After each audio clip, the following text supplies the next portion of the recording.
बोलिए श्री सूर्यदेव भगवान की जय।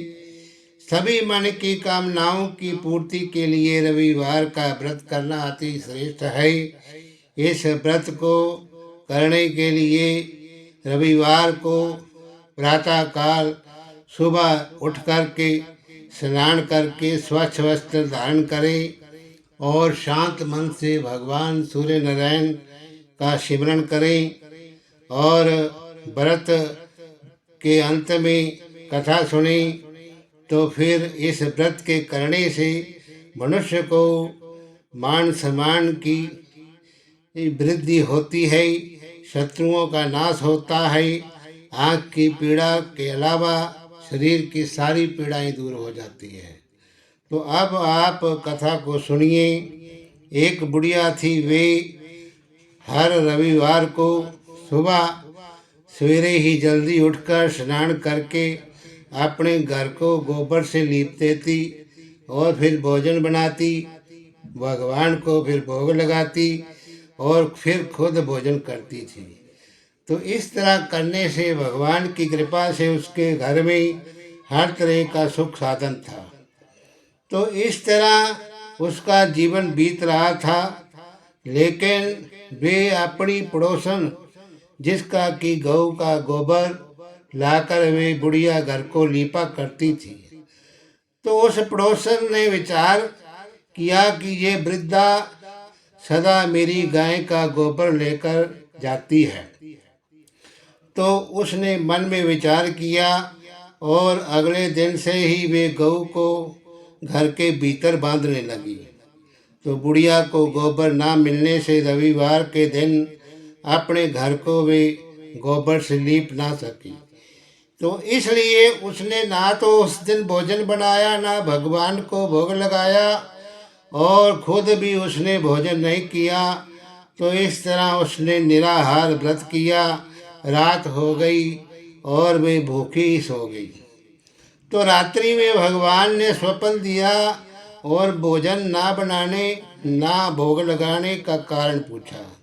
तो वृद्धा ने गोबर ना मिलने के कारण सुनाया।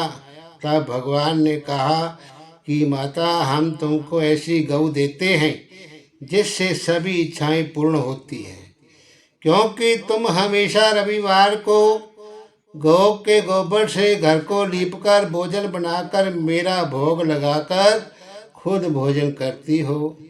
इससे मैं खुश होकर तुमको वरदान देता हूँ। निर्धन को धन और बांझ को पुत्र देकर दुख दूर करता हूँ और अंत समय में मोक्ष भी देता हूँ। तो स्वप्न में ऐसा वरदान देकर भगवान तुरंत ध्यान हो गए। तो वृद्धा की आंख जब सुबह खुली तो क्या देखती है कि आंगन में एक अति सुंदर गऊ बछड़ा बंधे हुए हैं।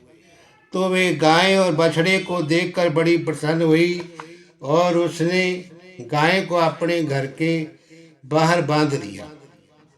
वही ही खाने को चारा डाल दिया। जब उसकी पड़ोसन बुढ़िया के घर के बाहर अति सुंदर गऊ और बछड़े को देखा तो द्वेष के कारण उसका मन जल उठा। उसने देखा कि गाय ने सोने का गोबर किया है, तो वे उस गाय का गोबर उठाकर ले गई और अपनी गाय का गोबर उस जगह पर रख दिया। तो वे नित्य प्रति ऐसा ही करती और सीधी सादी बुढ़िया को इस बात की कोई खबर नहीं होने दी। तब सर्वव्यापी भगवान ने सोचा कि चालाक पड़ोसन के कर्म से बुढ़िया जो है ठगी जा रही है। तो ईश्वर ने संध्या के समय अपनी माया से बड़ी जोर से आंधी चला दी। तो बुढ़िया ने अंधेरी के भय से अपनी गाय को भीतर बांध लिया। तो प्रातः काल जब वृद्धा ने देखा कि गाय ने सोने का गोबर किया है, तो उसके आश्चर्य की कोई सीमा नहीं रही और वे प्रतिदिन गाय को घर के भीतर ही बांधने लगी। उधर पड़ोसन ने देखा कि बुढ़िया गाय को घर के भीतर बांधने लगी है और उसका सोने का गोबर उठाने का दाव नहीं चल रहा। तो ईर्ष्या और डाह से जल उठी और कुछ उपाय ना देख पड़ोसन ने उस देश के राजा की सभा में जाकर कहा, महाराज, मेरे पड़ोस में एक वृद्धा के पास ऐसी गऊ है जो आप जैसे राजाओं के ही योग है। वे नित्य सोने का गोबर देती है, तो आप उस सोने से प्रजा का पालन करिए। तो वे वृद्धा इतने सोने का क्या करेगी? तो राजा ने ये बात सुनकर अपने दूतों को वृद्धा के घर से गऊ लाने की आज्ञा दी। तो वृद्धा प्रातः ईश्वर को भोग लगा भोजन ग्रहण करने जा ही रही थी, तो राजा के कर्मचारी गऊ खोल कर ले गए। वृद्धा ने काफी रोई चलाई, परंतु कर्मचारियों के समक्ष कोई क्या कहता।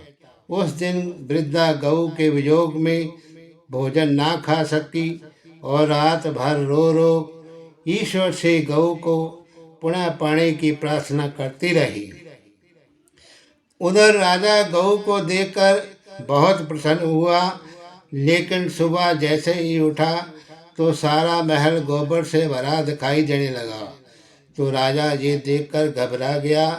तो भगवान ने रात्रि में राजा को स्वप्न में कहा कि हे राजा, गाय वृद्धा को लौटाने में ही तेरा बड़ा है।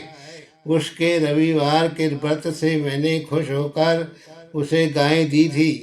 प्रातः होते ही राजा ने वृद्धा को बुलाकर बहुत से धन के साथ सामान सहित गऊ और बछड़ा लौटा दिया और उसकी पड़ोसिन दुष्ट बुढ़िया को बुलाकर उचित दंड दिया। इतना करने के बाद राजा के महल से गंदगी दूर हुई। उसी दिन से राजा ने नगरवासियों को आदेश दिया कि राज्य की तथा समस्त मनोकामनाओं की पूर्ति के लिए रविवार का व्रत करो। तो इस तरह व्रत के करने से नगर के लोग सुखी जीवन बिताने लगे और सारी प्रजा सुख से रहने लगी।